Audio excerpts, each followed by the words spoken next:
Hey, what's up, guys? Alan here with EatSleepTrade.net. Going to be bringing you guys the swing trading watch list and market update for the week of August 8th. Hope you guys are enjoying the 2016 Olympics, and not sure if you guys seen it or not yet. Actually, don't even remember the guy's name, but there was a gnarly leg break in the gymnastics event that looked pretty brutal and definitely makes you cringe when you watch it. If you haven't seen it, just Google it. It should be pretty easy to find. Anyways, let's go ahead and take a look at the watch list for this week.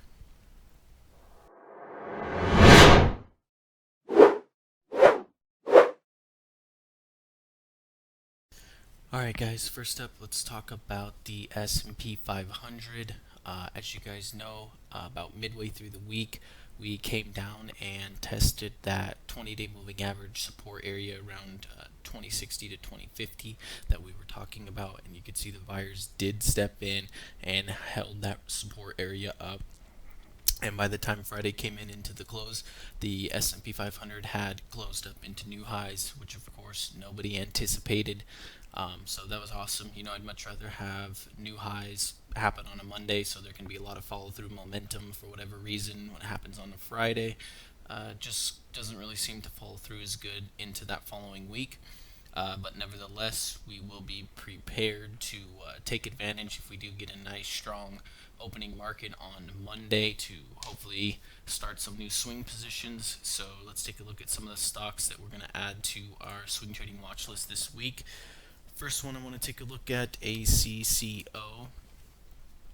This one just released earnings and actually had earnings be gapped up, and from the gap up just completely sold off through the 20, through the 50. Nothing could stop this thing. I have no idea why it's selling off. I don't know if there's some type of news on it that was really bad, but you can see this double bottom here in support area right around 975, and the nice little inside candle that formed on Friday as some buyers did step in. That's a pretty big volume for such a small little candle. So I do like that. It does show some accumulation on the bottom of that support area where buyers are stepping in. So I'm going to look for a continuation bounce, maybe a move to start through the 50 or 20-day moving averages, so something to 1050 to 1080. But again, the earnings beat on this one, so don't know why it sold off that hard. So going to be watching for that to make a reversal and a move back up towards those highs around 1175. Next, let's take a look at ADXS. This one's been a great trader. I wish I would have caught on to it a little bit sooner, maybe on the gap up here. It has been pretty popular on social media, so plenty of opportunity to catch an eye on it. But really like where we're at on the chart now. As of Friday, it looks like it was going to start to roll over and was setting up for a good short spot for everybody. And I believe there is plenty of people on the short side of this to gather another big potential squeeze. This stock can easily run, multi-dollar days, as you can already see. We actually traded this, probably been about a year now. Let's take a look here. Actually, yeah, been about a year.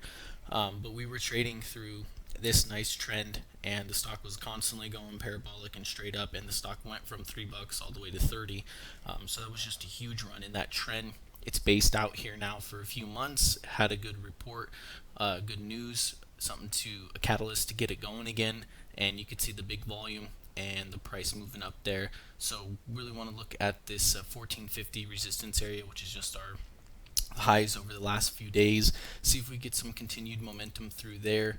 And if we do get that continued momentum through 1450s, we could easily start seeing a move work its way up towards the 17 area. Next, let's take a look at CERS. Another biotech here. There's quite a few of those on the watch list this week, but you could see how it is holding that 20-day simple moving average like a champ on Friday after this pullback consolidation. So I'm going to be looking for continued follow through back towards 760s on Monday. Really just like this one, it may be a little bit overextended, but it is holding this trend really nicely right now. And that's really all we care about. If the stock's going to continue to hold trend and move in that upward direction, and there's buyers to step in, which the volume says yes there is, then we'll continue to look for a move on that up through the highs here around 760s, but I'm looking for anything over Friday's high 735 and see if some type of risk reward opportunity sets up for this into Monday. Next, let's take a look at CLVS.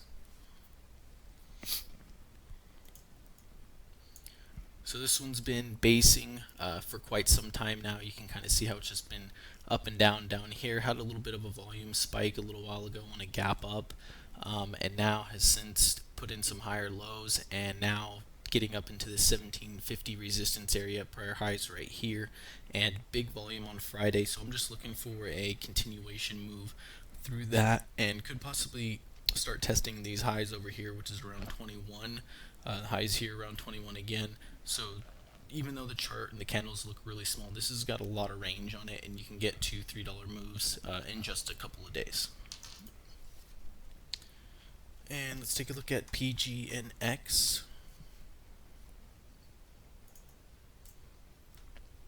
I like the setup here. We had a nice gap up on big volume.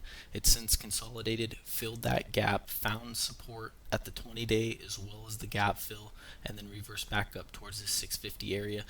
Released earnings on the 4th. Didn't really look into that, so not sure if that was a positive or negative thing. But it looks like it was a positive, so maybe it was a little bit better than expectations.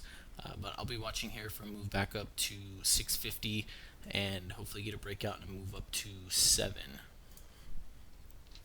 And last but not least, let's take a look at ZUMZ. And this is not one of those charts that's really a specific chart pattern. Just kind of like the way the chart's rounding up here. We got our 20-day crossed over the 50. Not really even significant volume, just like the chart idea here, and it seems as if though we could probably make a move back up towards this 21 or maybe even up towards this 2050 area, $20 area. So I'm going to keep this on watch just to see if this trend continues and we get that continued upward movement up towards 19, 20, 21.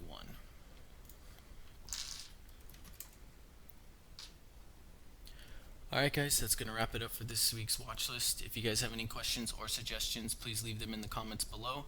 Don't forget to like and subscribe for future videos. Also check out the website eatsleeptrade.net. From there you can check out all the new content that we made. Follow us on Twitter, like our Facebook page so you can stay up to date on all the stocks that we are watching and trading. Alright guys, thanks for watching and we will see you in the next video. Good luck in the next week.